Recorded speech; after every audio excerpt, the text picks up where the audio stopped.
Okay, now that we have our letters all edited and ready to go into our autoresponder, what we're going to do is we're going to log into our Easy Video Producer account. And before we go any further, I'd like to just inform you that right here at the 24/7 support help desk here, they have about a 35-minute or so video that will show you how to maximize your autoresponder. But for time purposes and to help you get up and running quickly, what you're going to do is you're going to click on the e-responder over here. This is your autoresponder. Now the first thing we need to do is may have to scroll down to the very bottom here. Is under campaigns, there's already some autoresponder letters in here for you, but we need to create a new one for the website we've been working on. So we need to create a new campaign by clicking on New Campaign. Now some personalized information is going to come up and you edit it to where you want it. In my case, I want to put an email support at freeworkfromhomesolution.com. And then down here, see where it says autoresponder? I want to name that telecommutesolution.com because that's the site that I'm putting this form on.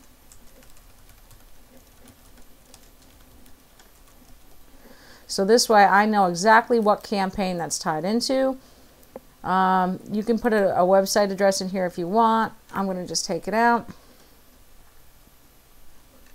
And then when you're done putting in your information, just click on Add. Okay. Now after that, the next thing we have to do is we have to do our thank you page. This is the page that people will be directed to after they complete the form on our site. So if you're selling a software product or something, or if you're giving a free report away or whatever it may be, this is where you're going to put in that website. And I'm going to leave it as here because that's where I want people to go when they fill out that form. And then we're going to scroll down here and just simply click on Update.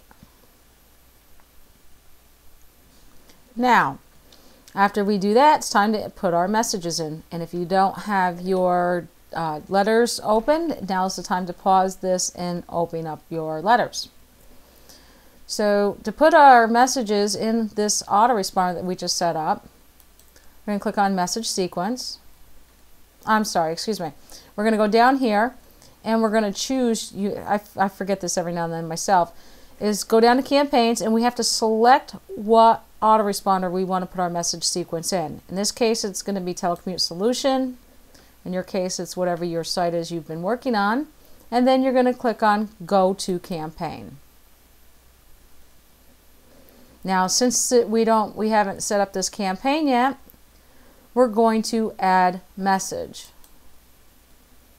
And then we go over to our documents and we highlight our first subject and just simply copy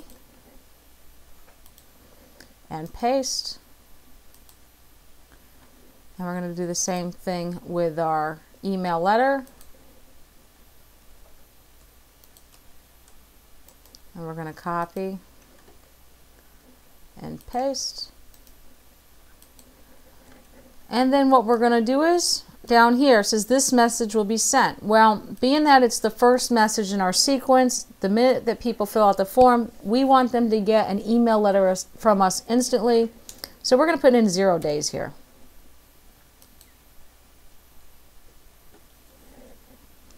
Okay, and there's our letter. Now we want to add another message to the sequence. We just come down here and we click on Add Message. We go back to our documents, grab our subject,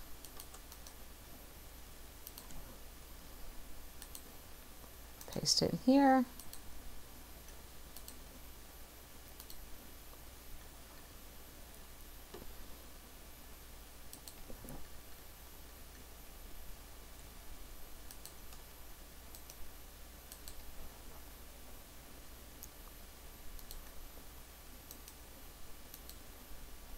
And I just noticed something here I don't want in here.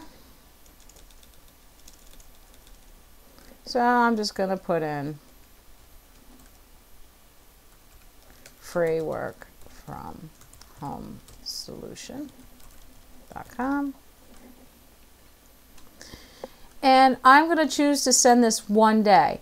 Now, as you know, as you probably noticed that there are numbers, it says delays in parentheses in the letters that you downloaded. That is the recommended delay pattern for people to get their follow-up letters from you. I mean, you can adjust it to whatever you want. In this case, I'm going to just use a delay 1 for now, and I'm going to click on Add.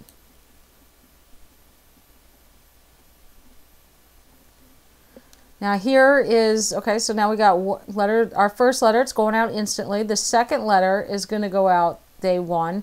And then we just keep adding our messages and use the recommended delays or whatever you seems reasonable. We don't want to spam people either. We don't want to bombard them every day with information. So as time goes on throughout your campaigns, you ought to spread the information out a little bit longer and a little bit longer.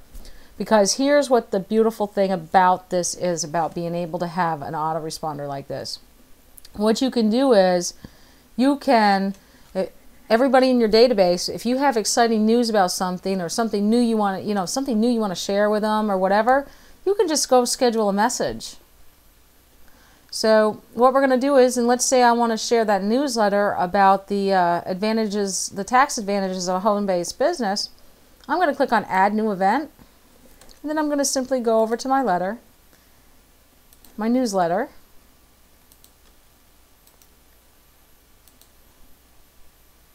and copy the subject.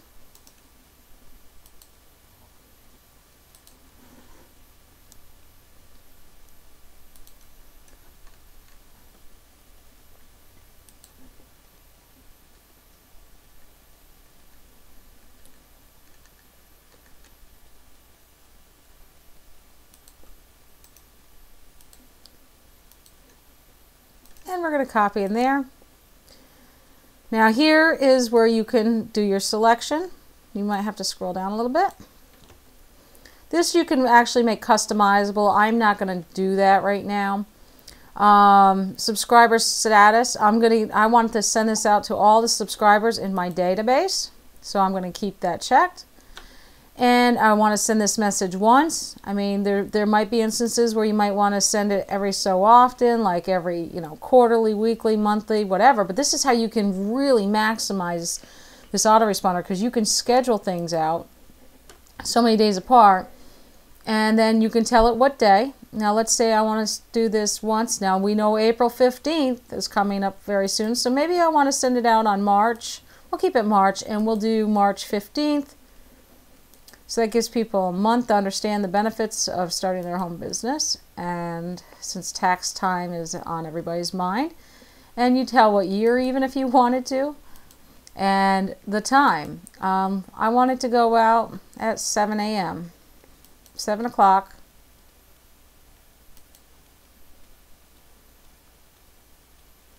We'll just do 7 even, okay?